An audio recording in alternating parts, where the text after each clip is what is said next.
cabang linguistik yang mempelajari cara konteks, tujuan komunikasi, dan unsur non-literal mempengaruhi penggunaan bahasa dalam interaksi sosial. Ini berkaitan dengan makna bahasa yang lebih dari sekedar struktur gramatikal dan leksikal, mencakup aspek-aspek seperti tuturan, kesantunan, dan pemahaman konteks. Yang berikut akan saya jelaskan apa itu deksis beserta contohnya. Jadi, deksis itu adalah penggunaan kata atau frase yang merujuk pada sesuatu dalam konteks tertentu dan maknanya tidak dapat dipahami tanpa sepengetahuan tentang konteks tersebut. Contohnya termasuk kata ganti pronoun seperti ini, itu, sini, dan sana, yang artinya tergantung pada situasi dan posisi bicara. Contoh dari deksis seperti ada suatu kalimat seperti saya suka film ini.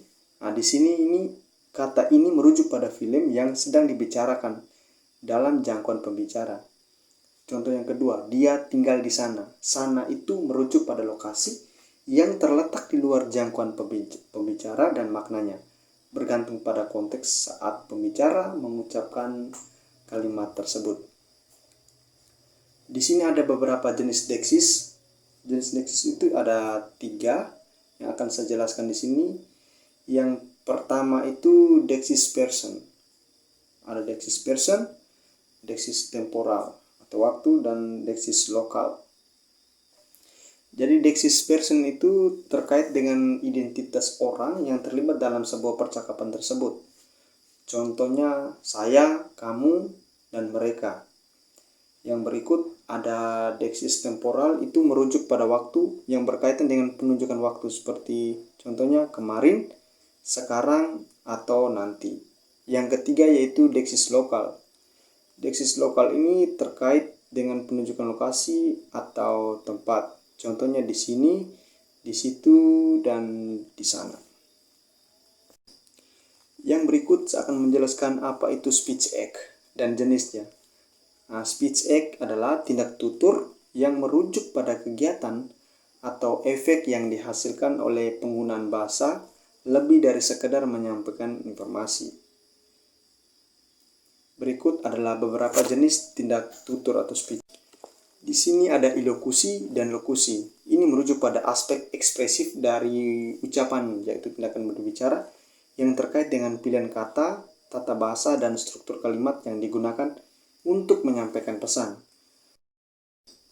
Lokusi melibatkan pemaparan informasi atau ekspresi ide melalui bahasa. Sedangkan ilokusi ini merujuk pada tindakan yang sebenarnya dilakukan oleh pembicara melalui ucapannya.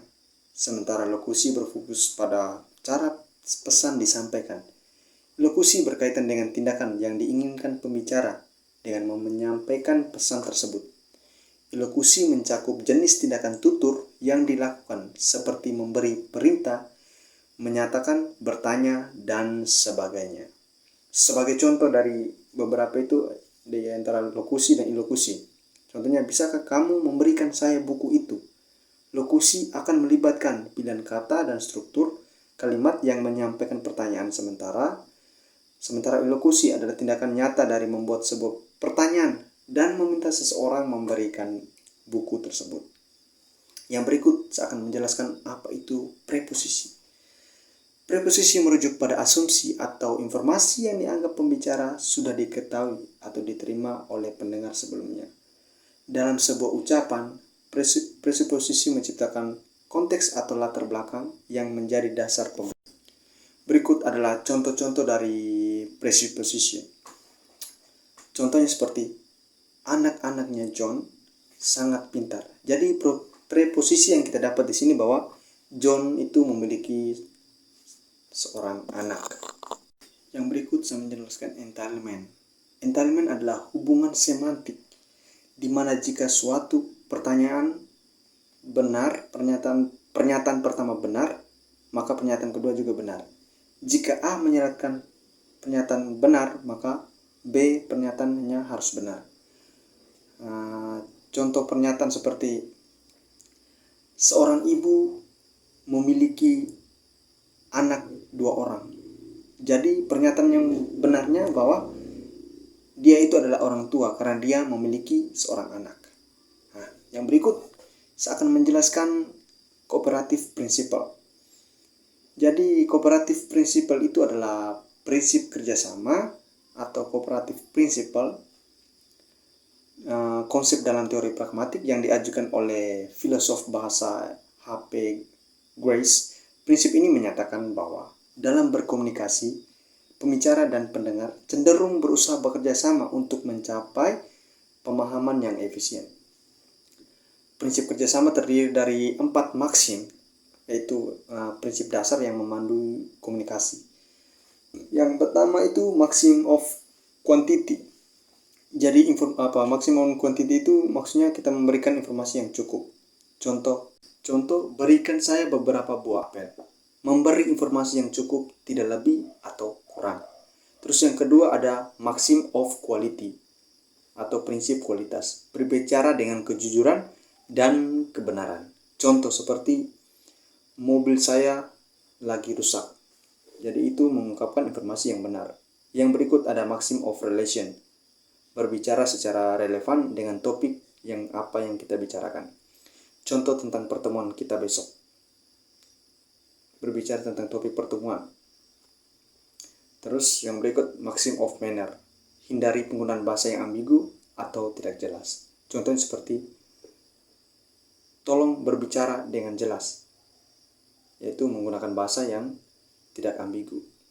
Prinsip kerjasama ini membantu memahami bagaimana orang berkomunikasi secara efisien dengan mengikuti norma-norma ini. Yang berikut saya akan menjelaskan beberapa implicator. Yang pertama saya akan menjelaskan definisinya. Implicator adalah suatu konsep dalam pragmatik yang merujuk pada pemahaman implisit atau informasi tambahan yang dapat ditarik dari suatu pernyataan meskipun tidak diucapkan secara langsung. Jadi implicator ini seringkali terkait dengan pelanggaran prinsip kerjasama. Dalam teori Grace ada 2 jenis utama implicator. Yang pertama itu implicator konvensional, yaitu terjadi karena penggunaan kata atau frasa tertentu dalam bahasa yang secara inheren menyiratkan makna tambahan. Contoh, dia makan nasi tetapi ayamnya tidak. Menyiratkan bahwa ayam itu adalah bagian dari makanan yang seharus ada bersama nasi. Implikator percakapan konversasional terjadi karena pelanggaran atau penyelesaian terhadap prinsip kerjasama selama percakapan. Contohnya, jika ada seseorang bertanya, apa kamu suka minum kopi atau teh? Jika jawabnya adalah saya tidak minum kopi, di sini terdapat implikator bahwa orang tersebut mungkin tidak suka kopi, tapi dia menyukai teh. Itu saja penjelasan dari saya tentang sebagian besar tentang pragmatik dalam linguistik. Sekian dan terima kasih.